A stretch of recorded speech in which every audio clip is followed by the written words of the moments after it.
ঠাকুর হলো জাতির শত্রু, ঠাকুর মুসলমানের শত্রু, ঠাকুর ঢাকা বিশ্ববিদ্যালয়ের শত্রু, ঠাকুর বাংলাদেশের শত্রু, ঠাকুর জাতির শত্রু। ঠাকুর হলো খ্রিস্টানদের সবচেয়ে বড় দালাল। মুসলমানেরা বাংলাদেশে বিপদে থাকে ইহুদি খ্রিস্টানের হাতে, আর ঠাকুর লন্ডনে বসবাস করে। এই ঠাকুর বলে, ও কালিমা তোমার আকাশ, ও কালিমা তোমার বাতাস। আমি আজ থেকে 30 বছর পূর্বে বলেছি তোর বাপের আকাশ। সিলেট কোর্টে 5000 টাকার মামলা হলো। আমি ঠাকুরের অপমান করেছি? আমি ঠাকুরের অপমান করিনি। ঠাকুর বলেছে ও কালিমা তোমার আকাশ, ও কালিমা তোমার বাতাস। আমি বলেছি তোর বাপের আকাশ কালিমা। মুসলমানের বাচ্চারা অশিক্ষিত, ও প্রাধান্য দিতে পারে ঠিক ঠাকুরকে, তার গানকে প্রাধান্য দিতে পারে। আমি আব্দুর রাজ্জাক বিন ইউসুফ, আমার দেহে যতদিন শ্বাস আছে ততদিন ঠাকুরের এই গানের আমি 5 পয়সা দাম দিলে। ও ডেকে যে পেশাব পায়খানা পড়ে আছে তার সামান্য দাম ঠাকুরের গানের আমার কাছে নাই। ঠাকুরের গোটা দেহটাই মুশরিক। ঠাকুর নিজের হিন্দু, ঠাকুরের কলম হিন্দু, ঠাকুরের কর্ম হিন্দু, ঠাকুরের জাতি হিন্দু, ঠাকুরের গান হিন্দু। ঠাকুরের কথা আমার ছেলে মেয়ে পড়বে। 1971 সাল থেকে বাংলাদেশে আজ পর্যন্ত কোন শিক্ষিত মানুষ শিক্ষামন্ত্রী হয়েছে এটা আমার জানা নাই। আমি দীর্ঘদিন থেকে বলে আসছি খ্রিস্টানের দালাল ঠাকুর, সেই ঠাকুরের গান আমার ছেলে মেয়ে পড়বে, এটা আমি কোনোদিন গ্রহণ করিনি। জাতির যদি রাস্তাঘাট করে দিতে না পারি, জাতির যদি স্কুল কলেজ করে দিতে না পারি, জাতিকে চূড়ান্ত সঠিক ধর্ম দিতে পারবো ইনশাআল্লাহ। ধর্মের ব্যাপারে জাতিকে ফাঁকি দিয়ে পরকাল হারাতে রাজি নই। এইভাবে দিন কাটাতে আমি আব্দুর রাজ্জাক বিন ইউসুফ প্রস্তুত নই। সঠিকটাই জাতির কাছে পেশ করার চেষ্টা করব ইনশাআল্লাহ। মরা বাঁচা আল্লাহর হাতে। বলছিলাম সম্মানিত দিনী ভাই বোন, ইহুদি মুসলমানদের দাম দেয়নি, খ্রিস্টান দেয়নি, হিন্দু দেয়নি। ইসলাম আসার পূর্বের নাম হচ্ছে জাহেলিয়াতের যুগ। জাহেলিয়াতের যুগে মেয়েদের দাম দেওয়া হয়নি। জাহেলিয়াতের যুগে, বন্যতার যুগে, বর্বরতার যুগে দাম দেওয়া তো হয়নি। সেই যুগে মেয়েদেরকে মাটিতে পুঁতে দেওয়া হতো। মুসা আলাইহিস সালাম যখন ফেরাউনের কাছে গেলেন, গিয়েই মুসা আলাইহিস সালাম ফেরাউনকে বললেন যে বানি ইসরাইলকে ছেড়ে দেন, স্বাধীনতার দরকার আছে, স্বাধীনভাবে বসবাস করতে চাই। আপনি আমাদেরকে দাস দাসী করে রেখেছেন। আমার বংশের লোকেরা আপনার বাড়ির দাস, আর আমার বংশের মহিলারা আপনার বাড়ির দাসী। আপনি তাদের সাথে জেনা করে সময় করে তাদেরকে আপনি এইভাবে রাখেন যুগ যুগ ধরে। আপনার বয়সী 1500 বছর। তো আমি এসেছি, আপনি বানি ইসরাইলকে ছেড়ে দেন। আন আরসেল মানা বানি ইসরাইলা, বানি ইসরাইলকে আমাদের সাথে ছেড়ে দেন, আপনার অধীনে দাস দাসী হিসেবে রাখতে চায় না। লম্বা বক্তব্যের এক পর্যায়ে মুসা আলাইহিস সালাম যখন এই কথা বললেন, আলা ফেরাউন বলল, আলাম নুরাব্বিকা ফিনা ওয়ালিদা, কি ব্যাপার? তোমাকে আমি শিশুকালে বহুদিন লালন পালন করিনি? ওয়ালা বিস্তাফিনা মিন উমরিকা সিনিনা, তুমি তো আমার কাছে তোমার বয়সের বহু বছর ছিলে। তুমি কি সেই মুসা নও? অফালতা ফালাতাকা আল্লাতী ফালতা, তুমি যা করেছ, তুমি তোমার কর্ম করেছ। এক থাপ্পড়ে তুমি মানুষ মেরেছ। আনতা মিনাল কাফিরিন, তুমি বড় অকৃতজ্ঞ। ফিরআউন মুসার সামনে ঘোষণা দিল। যখন মুসা আলাইহিস সালাম বললেন দাস হয়ে থাকতে রাজি নই,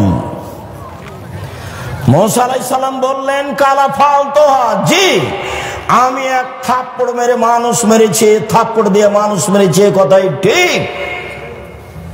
এদান ওয়ানা মিনাল দাল্লিন, তখন আমি ভুল পথে ছিলাম। ফারারতু মিনকুম, আমি তোমার ভয়ে পালিয়ে গেছি। লাম্মা খিফতুকুম, যখন ভয় করেছি তোমার কাছে থাকলে তুমি আমাকে হত্যা করবে। আমি বহু পথ অতিক্রম করে চলে গেছিলাম। ফাওয়াহাবানি রাব্বি হুকমান, আমার প্রতিপালক আমাকে জ্ঞানে গুণে পূর্ণ করেছেন। ওয়াজআলানি মিনাল মুরসালিন, আমাকে নবী করেছেন। ওয়াতিলকা নি'মাতুন তামুন্নুহা আলাইয়া, হ্যাঁ আপনি আমার প্রতি অনুগ্রহ করেছেন। শিশুকালে আপনি আমাকে লালন পালন করেছেন, অনুগ্রহ করে আপনি খোটা দিয়েছেন। এই সুবাদে আপনি বনী ইসরায়েলকে দাস দাসীতে পরিণত করেছেন। আপনি বড় উদ্ধত স্বৈরাচার, সীমা লঙ্ঘন করেছেন। সেই দিন মূসা আলাইহিস সালাম ফেরাউনের সামনে এইভাবে ঘোষণা দিয়েছিলেন, সরকারের কাছে টাকার জন্য যেতে হবে না, সরকারের কাছে দাওয়াতের জন্য যেতে হবে, নিজের স্বাধীনতার জন্য যেতে হবে, নিজের ব্যক্তিত্ব হারানোর জন্য সরকারের কাছে যেতে হবে না। ফেরাউন কোনো সাধারণ সরকার নয়, ১৫০০ বছর থেকে বলে আসছে আমি আল্লাহ। এরকম এক ব্যক্তির কাছে যে মূসা এভাবে বলছেন। বলছিলাম এই জাহেলিয়াতের যুগে একটার পর একটা চলে আসছে, তারা মেয়েদেরকে মাটিতে পুঁতে দিয়েছে, তাদের সাথে জেনা অন্যায়ের কোনো হিসাব নেই। জাহেলিয়াত মানেই জাহেলিয়াত। স্বামী মারা গেলে ১ বছর তাকে শোক পালন করতে হবে বাড়ির পিছন দিকে কুঁড়ে ঘরে। জাহেলিয়াত, বুখারী মুসলিমের হাদিস। স্বামী মারা গেলে, হিন্দুরা তো স্বামী মারা গেলে বাস বিবাহ হবে না, বিধবা বিবাহ বাতিল। বঙ্কিমচন্দ্র চেষ্টা করে, রাজা রামমোহন রায় চেষ্টা করে, খুব একটা সফল হতে পারেনি, আজও হয় না। হাজারো মেয়ে কম বয়সে মারা গেছে, বাপের বাড়িতে আছে, ভিক্ষা করে খাচ্ছে। তারা এটা গ্রহণ করেনি, তারা শিক্ষিত মানুষ নয়, তারা মেয়েদের দাম দিতে হবে কিভাবে জানা নাই, জানেনি তারা। জাহেলিয়াতের যুগে স্বামী মারা গেলে 1 বছর বাড়ির পিছন দিকে থাকতে হবে একটা কুঁড়ে ঘরে। তাদেরকে খাবার দেওয়া হতো ওই প্লেটে, যে প্লেটে চুলা থেকে ছাই উঠানো হয়, ওদেরকে খাবার দেওয়া হতো পানির একজন একটা টিনের প্লেট ময়লাযুক্ত। 20 কুষ্ঠ হলে মানুষকে যেভাবে প্লেট বাসন দিয়ে থাকে সেইভাবে বিধবা নারীকে দেওয়া হতো। 1 বছর পরে তাদের বৈধ হওয়ার জন্য, স্বামী মারা গেছে শোক পালন থেকে পবিত্র হওয়ার জন্য অনেক সমস্যা ছিল। সেই সমস্যাগুলো বুখারীতে উল্লেখ হয়েছে।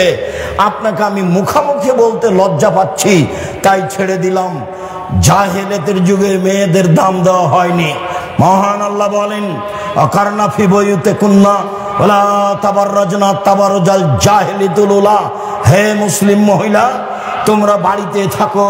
বর্ণতার যুগে, বর্বরতার যুগে, অসভ্যতার যুগে নারীরা যেভাবে যৌবনকে বিক্রি করে, বর্বরতার পরিচয় দিয়ে রাস্তাঘাটে ঘুরতো, সেভাবে ঘুরো না, তোমাদের মান সম্মান আছে। জাহেলিয়াতকে লক্ষ্য করে আল্লাহ বলছেন, ওয়াইদা বুশরা আহাদুম বিল উনসা দাল্লা ওয়াজহুহু মুসাদ্দাও ওয়া হুয়া কাযীম। জাহেলিয়াতের যুগে যদি কোনো মেয়ে জন্ম নিত তাহলে বাপের মুখ কালো হয়ে যেত, সে বাড়িতে লুকিয়ে থাকতো, দোকানপাটে বাজারে যেত না, মানুষে লজ্জা দিবে সেই জন্য। একটা মেয়ে হওয়াতেই সে চিন্তা করতো আইমুসুকাহালাহুনিন, আমি দুঃসহফের তোরাব, অপমান অবস্থায় মেয়ে বাড়িতে রেখে দিব না মাটিতে পুঁতে দিব। যদি রেখে দিই অপমান সুনিশ্চিত, আর যদি পুঁতে দিই বালাই চলে গেল। তাই তারা নিজে হাতে মেয়েকে মাটিতে পুঁতে দিত। কায়েস ইবনে সাবিত নিজে বলছেন, ওয়াআদতু সামানিয়া বানাতিন লি, আমি আমার 8টা মেয়েকে নিজে হাতে মাটিতে পুঁতে দিয়েছি। আল্লাহ রাসূলের সামনে এসে বিবরণ দিচ্ছেন, এর নাম জাহেলিয়াত। সুন্দর করে গর্ত খুঁড়েছে, গর্ত খুঁড়ে সুন্দর করে মেয়েকে সাজিয়ে নিয়ে গেছে। সাজিয়ে নিয়ে যাওয়ার পরে মেয়েকে বলছে, আম্মু দেখো তো নিচে কি। তখন মেয়ে তো বাপের সাথে আছে, যেমন নিচে দেখতে গেছে তেমন মেয়েকে ধাক্কা দিয়ে গর্তে ফেলে দিয়েছে। আব্দুর রাজ্জাক সাহেব, এটা হয় কি করে? আজও আপনার হবে, এটাই সহজ আপনার জন্য। কি বলেন আপনি? আমরা আজকে মেয়েকে এভাবে মাটিতে পুঁতে দিতে পারবো? হ্যাঁ, অবশ্যই পারবেন। বলি আপনাকে, আপনি আপনার মেয়েকে ঢাকা বিশ্ববিদ্যালয়ে পড়াচ্ছেন, টাকা পয়সা খরচ করছেন, বারবার জিজ্ঞাসা করছেন, আম্মু কেমন আছো, টাকা লাগলে বলিও, তোমার ভাইয়ার কাছে নিও। এভাবে বলতে বলতে হঠাৎ একদিন শুনছে যে আপনার মেয়ে অমুক মদখোরের সাথে চলে গেছে। তখন আপনি বলছেন যে তোকে ত্যায্য পুত্র করলাম, তোকে জবে করব, তোকে যদি পাই তো টুকরা টুকরা করে করত নদীতে ভাসিয়ে দিব। তো এখনই তো একটু আগে চুমা দিচ্ছিলেন আপনি আর টাকা পাঠাচ্ছিলেন, এখন মেয়ে তো একটাই, যদি দুইটা হয় তাহলে আপনার তো মন দুর্বল হয়ে গেছে। দাদি বলছে, নানি বলছে কি করবি রে তুই, একটা ডিপিএস খুল না, একটা গাভী নেই। তো তিনটা যখন মেয়ে হয়েছে তখন দাদি নানি বলছে বউ তালাক দে, এ বউ চলবে না। এইটাই কি জাহেলিয়াত নয়?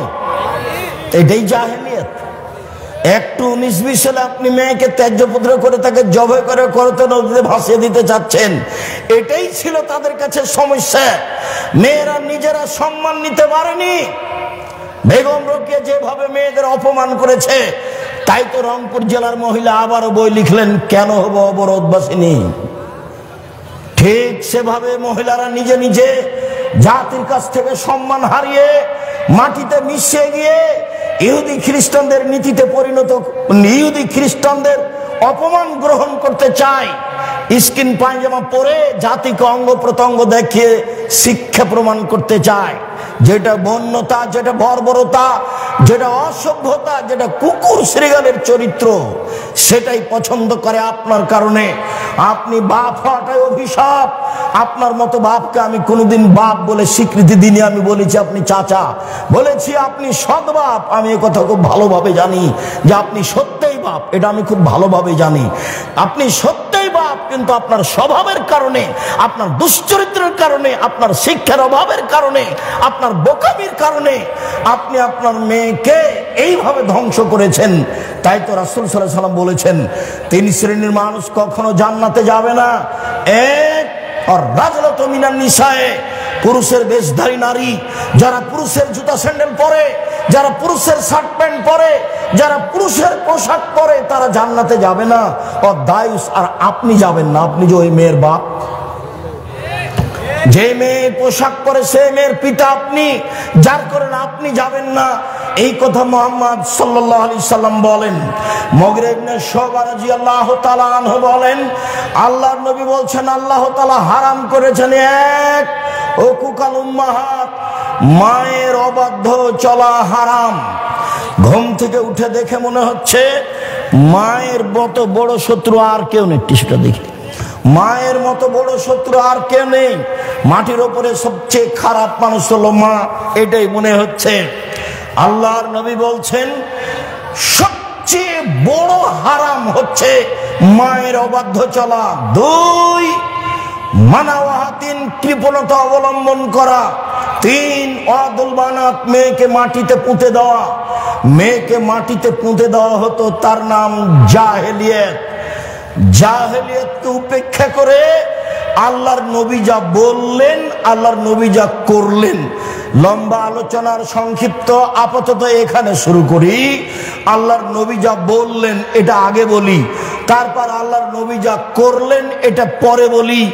জাহেলিয়াত দূর করার জন্য তিনি যা বললেন, তাতে তিনি বললেন, পৃথিবীর মানুষ শুনে রেখো, মান আলা জারিয়াতাইনে, কেউ যদি 2টা মেয়ের লালন পালন করে, হাত্তা তাবলুগা, বিবাহ দেওয়ার বয়স পর্যন্ত বিবাহ দিয়ে দেয়, ফাজ্জা হুয়া ওয়া আনা ফিল জান্নাতে হাকাজা, তাহলে সেই মেয়ের বাপ আর আমি জান্নাতে এভাবে থাকবো।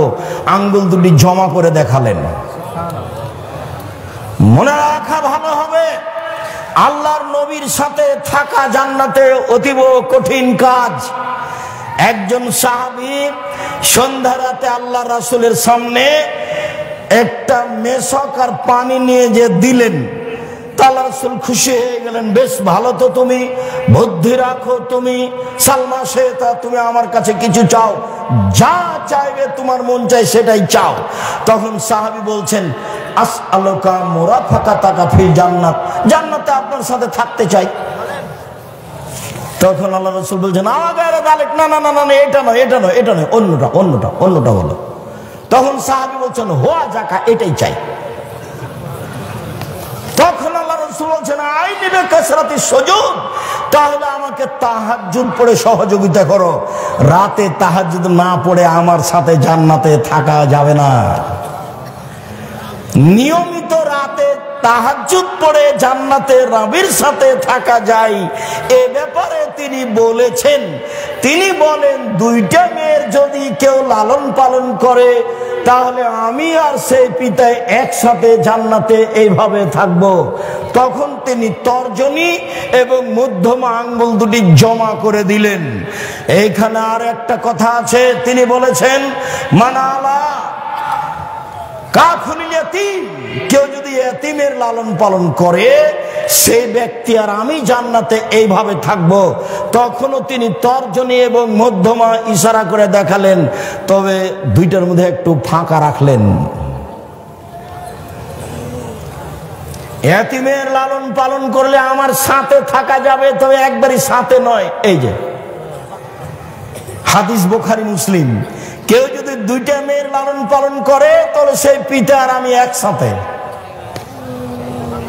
তিনি বলেন, পৃথিবীর মানুষ শুনে রেখো, মানা আবাস থালাসা বানাতিন, কেউ যদি তিনটি মেয়ের লালন পালন করে, ফা আল্লামাহুন্না, লালন পালন মানে ফা আল্লামাহুন্না, তাকে বিদ্যা শিখিয়ে দেয়, ওয়াদাবাহুন্না, তাকে শিষ্টাচার শিখিয়ে দেয়, অকাসাহুন্না, তাকে কাপড় পরিধানের ব্যবস্থা করে দেয়, তার ওয়া আকলাহুন্না, ওর খাওয়ার ব্যবস্থা করে দেই, তাহলে কুল্লাহু সিতরান ইয়াউমাল কিয়ামা মিনান নারে, বিচারের মাঠে ওই মেয়ে তিনটি বাপকে জান্নাতে নিয়ে যাওয়ার জন্য জাহান্নাম থেকে অন্তরাল হয়ে যাবে। ওই দিকে থাকবে জাহান্নাম, এই দিকে থাকবে পিতার, মধ্যে থাকবে তিনটা মেয়ে। মেয়ে তিনটি আল্লাহকে বলবে, আমার পিতাকে আগে জান্নাতে দেন, তারপরে কোনো কথা। একবারে শক্তভাবে বেঁকে বসবে, যতক্ষণ পর্যন্ত তিনটি মেয়ের পিতা জান্নাতে যাবে না ততক্ষণ পর্যন্ত মেয়ে তিনটি সেখান থেকে সরে যাবে না, অন্তরাল হয়ে আছে। ওদিকে আছে জাহান্নাম, এদিকে আছে পিতার, মধ্যে আছে মেয়েরা। 10টা ছেলে লালন পালন করলে 1 পয়সা লাভ হবে, এই কথা মুহাম্মদ সাল্লাল্লাহু আলাইহি ওয়াসাল্লাম বলেননি। তো ছেলেকে পড়াবেন, শিক্ষা দিবেন কেন? জন্ম দিয়েছেন এই জন্য। যদি শিক্ষা না দেন, এখন যা পাপ করবে সব আপনার, যা পাপ করবে সব আপনার। ছেলে বলছে যে আমার বয়স 30-35 বছর, তবু আমার বাপ বিবাহ দেয় না, তখন আমি নিরুপায় জেনার সাথে থাকি। যত জেনা আছে সব পাপ আপনার। যত মোবাইলে ল্যাংটা মেয়ে দেখে আপনার ছেলে চক্ষু ঠান্ডা করছে, কলিজা ঠান্ডা করছে, মন ঠান্ডা করছে, সব পাপ আপনার। আল্লাহ রাসূল বলছেন, পৃথিবীর মানুষ শুনে রেখো, আমার উম্মতের উপরে আমি আশঙ্কা করে গেলাম গোপন পাপের। মোবাইলে মানুষ এভাবে গোপন পাপ করবে, এটা রাসূল সাল্লাল্লাহু আলাইহি ওয়াসাল্লাম জানতেন না, তবে তিনি বলে যাচ্ছেন, আমার উম্মত গোপন পাপে লিপ্ত হবে, এটা আমার আশঙ্কা। বাপ ওই ঘরে ল্যাংটা মেয়ে দেখছে, মা এই ঘরে ল্যাংটা মেয়ে দেখছে, তুমি এই ঘরে ল্যাংটা মেয়ে দেখছো, তোমার বোন ওই ঘরে ল্যাংটা মেয়ে দেখছে, এক বাড়িতে সব ঘরে ঘরে সব ল্যাংটা মেয়ে ব্যস্ত, সবাই ব্যস্ত। আর তোমার বাপ বৃদ্ধ হয়ে গেছে, সেটা একটু বলি, তোমার বাপ তাহাজ্জুদ পড়তে উঠে আব্দুর রাজ্জাক সাহেব চাপ দিয়েছে, তখন রাত 3টায় উঠেছে, সুন্দর করে ওযু করেছে, ওযু করার পরে বলছে, আচ্ছা একটু টিভিতে কি আছে দেখি তো। যেমন টিভি চালু করেছে, বিশাল আকৃতিতে ল্যাংটা মেয়ে চলে এসেছে, কোথায় যে তাহাজ্জুদ গেল। এই চরিত্র তোমার বাপের, এই চরিত্র তোমার।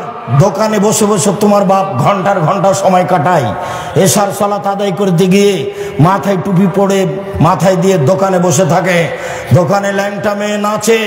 তোমার বাপ এখন বলুক যে আমি ভালো মানুষ। আল্লাহর নবী এশার সালাতের পরে কথা বলাকে ঘৃণা করতেন, আল্লাহর নবী এশার সালাতের পূর্বে ঘুমিয়ে যাওয়াকে ঘৃণা করতেন। হাদিস বুখারী মুসলিম। আমি বলেছি, বাড়িতে প্রিসাইড আইয়ুবের মতো করে মার্শাল জারি করে রাখতে হবে, কারফিউ। রাত 10টার পরে কেউ এখানে জেগে থাকতে পাবে না। এই বাড়িতে রাত 10টার পরে কথা বলা নিষিদ্ধ, পড়াশোনা ব্যতীত, এটা ঘোষণা থাকবে বাড়িতে। তাহলে 10টায় ঘুমিয়ে গেছে 5 ঘন্টা, তাহলে কতটা বাজলো? 3টায় আপনি উঠে যান, আপনার ছেলে উঠে যাবে, নিজ নিজ ঘরে 2 রাকাত সালাত আদায় করে আল্লাহকে বলবে যে তুমি আমাকে এদেশের সবচেয়ে বড় শিক্ষিত করে দাও, তার তো রহমতের অভাব নেই। তুমি আমাকে বগুড়া শহরে একটা জমির ব্যবস্থা করে দাও, তুমি আমার এই ভ্যানটা ভেঙে গেছে, একটা নতুন ভ্যানের ব্যবস্থা করে দাও, যা বলতে চাই এখনই বলতে হবে, এটাই সময়। জীবনে কিছু করতে না পারলে অন্তত এই সময়ে কিছু বলেন। 4টা কাজ মনে রাখবেন: 1 5 ওয়াক্ত সালাত, 2 হালাল রুজি, 3 কোরআন তেলাওয়াত, 4 আড্ডা পিটা জীবনের জন্য হারাম, চিরদিনের জন্য হারাম। 2 জন যেখানে বসে আছে সেখানে বসবেন না। যদিও আজকে আব্দুর রহিমের বক্তব্যের পরে আমাদের বক্তব্য চলে না, তারপরেও আমি যেহেতু এসেছি, কেমনে ফিরে যাই এটা একটা কেমন কেমন লাগে, তাই আমি আপনাদের সামনে দাঁড়িয়ে আছি। নাহলে আমিও চাচ্ছিলাম যে যা হয়েছে হয়েছে, সালাম দিয়ে চলে যাই। আব্দুল্লাহ কি বলেছে আমি তখন শুনিনি। আমি আপনার কাছে যেটা বলছি, আপনি আমার দিনী ভাই দিনী বোন, নিজের ছেলে মেয়ের জন্য যেমন বলেন, আব্দুল্লাহ, আব্দুর রহমান, আব্দুর রহিম তাদের জন্য বলবেন। আল্লাহ যেন তাদের খিদমত কবুল করেন। বলছিলাম সম্মানিত দিনী ভাই বোন, রাসূল সাল্লাল্লাহু আলাইহি সাল্লাম বলেন, পৃথিবীর মানুষ শুনে রেখো, মান কানা লাহু সালাসা বানাত, কার যদি 3টা মেয়ে থাকে, ফাআল্লামাহুন্না, তাকে বিদ্যা শিখিয়ে দেয়, ওয়াদাবাহুন্না, শিষ্টাচার শিখিয়ে দেয়, ফালাহুল জান্নাহ, সে জান্নাতে যাবেই। এটা আল্লাহ রাসূল মুখে বলেছেন। মেয়েদের দাম আল্লাহ রাসূল নিজে মুখে দিচ্ছেন। জাহেলিয়াতকে উপেক্ষা করে আপনি দেখুন, আমি শিষ্টাচার বলতেই যে হাদিসটা অহরহ বলে থাকি সেটা একটু শুনিয়ে রাখে। ছেলে বসো, একটু থামো, বিরক্ত হচ্ছ কেন? আমি তো তোমার জন্য এসেছি কষ্ট করে। আমি কয়েক মিনিট পরই কথা শেষ করব ইনশাআল্লাহ। তুমি একটু ধৈর্যের পরিচয় দিবা, দয়া করে কোনো কাজ দেখায় না এখন। আর এত দীর্ঘ সময় অপেক্ষা করছি আমি তোমার জন্যই। সম্মানিত দিনী ভাই বোন, জাবের রাদিয়াল্লাহু তাআলা আনহু বলছেন, রাসূলের সাথে যুদ্ধ করে আসছিলাম, যুদ্ধে আমিও শরীক হয়েছিলাম রাসূলের সাথে। মদিনায় ঢুকবো, আল্লাহ রাসূল বলেন, এখানে সবাই থামো, থাকো, সকালে বাড়ি যাব। আমি জাবের বললাম, আল্লাহর নবী, আমি নতুন বিবাহ করেছি, এই ছেলেরা তোমরা যারা দাওয়া ইলা আল্লাহর জন্য আদায় করতে চাচ্ছিলে, 1 মিনিট দাওয়া ইলা আল্লাহ। আমি 1 মিনিট, এই ছেলে শোনো, আমি মসজিদ বাসা থেকে বের হয়ে মসজিদের দিকে যাই রাজশাহীতে, তো দেখি গাড়ির গায়ে লেখা আছে দাওয়া ইলা আল্লাহ। তো আমি বুঝতে পারিনি, আচ্ছা দাওয়া ইলা আল্লাহ কি জিনিস। তো কয়েকদিন দেখার পরে একদিন বলছে আব্বু, আব্দুল্লাহকে, আব্বু আর দাওয়া ইলা আল্লাহ এটা কি? তখন আমাকে বলছে, আব্বু আপনাকে তো আমি প্রায় 30 বছর যাবৎ দাওয়াত দিতে দেখলাম, আর আমিও দেশ বিদেশ মোটামুটি ভালোই ঘুরলাম, তাতে দেখছি যে আমরা হচ্ছি ইহুদি খ্রিস্টানদের দাস দাসী। নইলে আমরা যারা বাংলাদেশি ইঞ্জিনিয়ার, তারা হলাম পদ্মা সেতুর লেবার, আর ওরা হলো পরিচালক, টাকা আমাদের, সবকিছু ওদের। তো নিজেকে দাস দাসী থেকে মুক্ত করতে হলে কোরআন সুন্দর করে শিক্ষার এবং আকীদা সুন্দর করে সংশোধনের বিকল্প পথ নেই। তাই আমি চিন্তা করলাম, একবারে সারা বাংলাদেশ জুড়ে, টেকনাফ থেকে তেঁতুলিয়া, আমি সারা বাংলাদেশ জুড়ে মক্তব পরিচালনা করব। সে উদ্দেশ্যে জামিয়া সালাফের একটা শাখার নাম দিয়েছি দাওয়া ইলা আল্লাহ। আল্লাহর পথে দাওয়াত, মসজিদ ভিত্তিক শিক্ষা কার্যক্রম, দাওয়াতি কার্যক্রম মসজিদ ভিত্তিক চলবে। আপাতত 450 মসজিদ চালু আছে জামিয়া সালাফের পক্ষ থেকে। সাথে সাথে সারা দেশ থেকে মসজিদের ইমামেরা ফ্রি যাবে, ফ্রি খাবে, ফ্রি আসবে, ফ্রি বই পাবে আব্দুল্লাহর লেখা এই সিলেবাসের উপরে। এটা চালু করেছে। আপনি প্রশিক্ষণে যাবেন, খুব উচ্চমানের শিক্ষক রাখা আছে প্রশিক্ষণের জন্য, অনেক টাকা বেতন দিয়ে। আপনি ফ্রি যাবেন, ফ্রি থাকবেন, ফ্রি আসবেন। একমাত্র আপনার মসজিদে আকীদা, আদর্শ, কোরআন শিক্ষা কার্যক্রম বাস্তবায়ন করার জন্য জামিয়া সালাফের পক্ষ থেকে এটা একটা বড় পদক্ষেপ। আল ইতিসাম পত্রিকা 12 জন মুফতি দিয়ে দেখা হয়, 50টা প্রশ্নের উত্তর আছে। আপাতত এই দেশে এই মানের কোন পত্রিকা নেই। আর জামিয়া সালাফের একটা বড় শাখা আল অনলাইন ইতিসাম টিভি, যেটা জামিয়া সালাফের, সেটা তো সব সময় বলি সবচেয়ে বড় প্রতিষ্ঠান বাংলাদেশে। শিক্ষা মানে, শিক্ষক গণে, আয়াতনে বাংলাদেশের জামিয়া সালাফিয়া সবচেয়ে বড় প্রতিষ্ঠান। আয়তনে রূপগঞ্জ নারায়ণগঞ্জ প্রায় 100 বিঘা জমির উপরে, জামিয়া সালাফিয়া ডাঙ্গিপাড়া প্রায় 40 বিঘা জমির উপরে, মেয়ে শাখা আপনার এতে তানোরে 60 থেকে 70 বিঘা জমির উপরে, দিনাজপুরে যেটা প্রায় 20 বিঘা জমির উপরে। আয়তনে সবচেয়ে বড়, শিক্ষক সংখ্যায় 300 জন শিক্ষক শিক্ষিকা জামিয়া সালাফায়, শিক্ষক গুণে ইন্ডিয়ান শিক্ষক, সৌদি শিক্ষক, বাংলাদেশি শিক্ষক, দামি দামি শিক্ষক, মানে তাদের বেতন লাগে 2024 পর্যন্ত 32 লক্ষ। 2025 এসে কত লাগবে তা আমার কাছে হিসাব এখনো আসেনি। এটাই হচ্ছে আপনাদের জামিয়া সালাফিয়া, এইটাকে আপনি মনে রাখবেন। শুনুন, রাসূল সাল্লাল্লাহু আলাইহি ওয়াসাল্লাম এবার জাহেলিয়াতকে লাথি মেরে মেয়েদের মর্যাদা দিতে গিয়ে বলছেন, পৃথিবীর মানুষ শুনে রেখো, ইন্নাল ইয়াহুদা কানু ইয়াজাহাজাত ফীহিম, যখন ইহুদিদের মধ্যে কোন মেয়ে ঋতুবতী হতো তখন তারা তাদেরকে বাড়ির পিছনে রেখে আসতো। ছি ছি ছি ছি ছি, ও পচে গেছে, ওর সাথে কথা বলা হবে না, ও যেন বিছানায় হাত না লাগায়, ও যেন ভাতের পাতিলে হাত না লাগায়, তাকে পিছনে রেখে দিয়েছে। সাহাবীগণ বলেন, আল্লাহর নবী, এই যে মহিলারা ঋতুবতী হলে ইহুদিরা এরকম করছে, তো আপনি কি বলছেন? তখন আল্লাহ রাসূল বলছেন, ইসনাউ কুল্লা শাইইন ইল্লা নিকাহ, ঋতুবতী মহিলার সাথে স্ত্রী মিলন ব্যতীত যা কিছু তোমার শান্তি তৃপ্তির জন্য তাই করো। ঋতুবতী হয়েছে তাতে কি হবে? তোমার বিছানে থাকবে, তোমার সাথে থাকবে, তোমার সাথে কথা বলবে, তোমার সাথে মান সম্মান ভোগ করবে, তোমার সাথে খাবে, তোমার সাথে চলবে, যে কোনো প্রয়োজনে তোমার সাথে থাকবে। হাদিস বুখারী মুসলিম। এই ঘোষণা যখন আল্লাহর নবী দিলেন তখন ইহুদিরা বলল, মাইরিদু হাযা রাজুল আইয়াদানা ফি আমরিনা কুল্লা শাইইন ইলা ইউখালিফানা ফি। আরে কেমন মানুষ গো মোহাম্মদ, কত খারাপ মানুষ, শুধুমাত্র আমাদের বিরোধিতা করা তার কাজ, সব জাতীয় আমাদের বিরোধিতা করে, এমনকি ঋতুবতী নারী হলেও সে আমাদের বিরোধিতা করে। সে এই ঘোষণা দিয়েছে। আয়েশা রাদিয়াল্লাহু তাআলা আনহা বলেন, ইন্নী কুনতু ইকতাসাউতু মান নবী সাল্লাল্লাহু আলাইহি সাল্লাম মিন ইলাইন ওয়াহিদুন কালামা জুনুবুন, আমি এবং আল্লাহর নবী অপবিত্র অবস্থায় এক পাত্র থেকে পানি নিয়ে গোসল করতাম। এই কথা বলার পরে তিনি বলছেন, ফামারানি, তিনি আমাকে আদেশ করতেন, আনাত্তাজেরা, আমি ঋতু অবস্থায় স্ত্রী অঙ্গে একটি অতিরিক্ত কাপড় ব্যবহার করব, ফায়ুবাসিরনি, তারপর তিনি আমার শরীরের সাথে শরীর মিশিয়ে থাকতেন। ইউবাসির মানে আমার শরীরের মাঝে আর রাসূলের শরীরের মাঝে কোনো কাপড় থাকতো না। ওয়ানা হায়েজ, তখন আমি ঋতুবতী। ইহুদি বলেছে ও পচে গেছে, বাড়ির পিছন দিকে রেখে আসো, ছাই তোলা প্লেটে তাকে খেতে দিতে হবে, ময়লা গিলাসে তাকে পানি দিতে হবে, ও যেন বাড়ির ভিতরে না আসে, বিছানে হাত লাগাতে পাবে না, পাতিলে হাত লাগাতে পাবে না।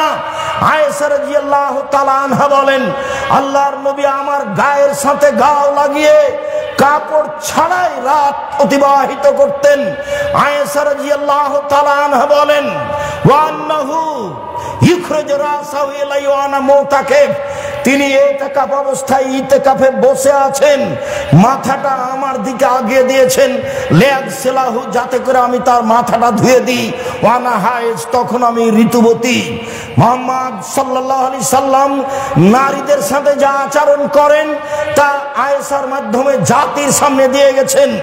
আয়েশা রাদিয়াল্লাহু তাআলা আনহা বলেন, আমি আশরাবুল মা, পানি পান করতাম গিলাসে, সুম্মা উনাবিলহু, আমি তারপর রাসূলের হাতে দিতাম, ফায়াদা ফাওয়ালা মাওজফিয়া, গিলাসের ওখানে মুখ লাগাতেন যেখানে আমি মুখ লাগিয়ে পানি পান করেছি, তখন আমি ঋতুবতী। এই কথা আয়েশা রাদিয়াল্লাহু তাআলা আনহা বলেন। আয়েশা রাদিয়াল্লাহু তাআলা আনহা বলেন, নবী সাল্লাল্লাহু আলাইহি সাল্লাম ইয়াত্তাকাউ ফি হিজরি, আল্লাহর নবী আমার উরু রানের উপরে মাথা দিয়ে কোরআন মাজিদ পড়তেন, তখন আমি ঋতুবতী।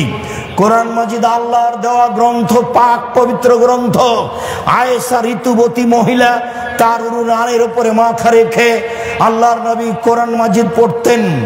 আয়েশা রাদিয়াল্লাহু তাআলা আনহা বলেন, একদা আল্লাহর নবী বললেন, না বেনিল খুমরা মিনাল মসজিদ, আয়েশা মসজিদ থেকে তুমি চাটাইটা দাও। আমি বললাম, আমি ঋতুবতী। আল্লাহ রাসূল বললেন, ইন্না হাইজাতাকে লাইসাত ফিয়া, দেখে আয়েশা তোমার ঋতু তোমার হাতে লেগে নেই।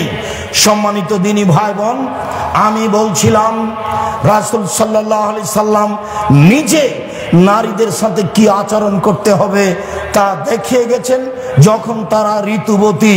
আর যারা ভালো তারা কিভাবে চলবে স্বামীর সাথে সাংসারিকভাবে তা পূর্ণ মান দিয়েছেন। তাতে তিনি বলেছেন, পৃথিবীর মানুষ মনে রেখো, নারীদের সম্মান অনেক বেশি। তারা যদি 4টা কাজ করতে পারে, জান্নাতের সব দরজা খোলা। একটু থামেন, শেষে চলে আস। কেউ কেউ গেছে এর জন্য রুমাল নিয়ে, একটু থামেন। যারা রুমাল নিয়ে যাচ্ছে ওদের হাতে 10 টাকা হোক, 50 টাকা হোক, 500 টাকা হোক, আপনি চলে যাবে সামনে দিয়ে, আপনি কিছু দিলেন না, এমনটা যেন হয় না। নইলে যেটুকু দেওয়ার মনে করেছিলাম সেটুকু ক্ষতি হয়ে যাবে, ওটা হবে। রাসূল সাল্লাল্লাহু আলাইহি ওয়াসাল্লাম বলেছেন, তোমরা যাও, আমি আলোচনার শেষে চলে এসেছি। সম্মানিত দিনী ভাই বোন,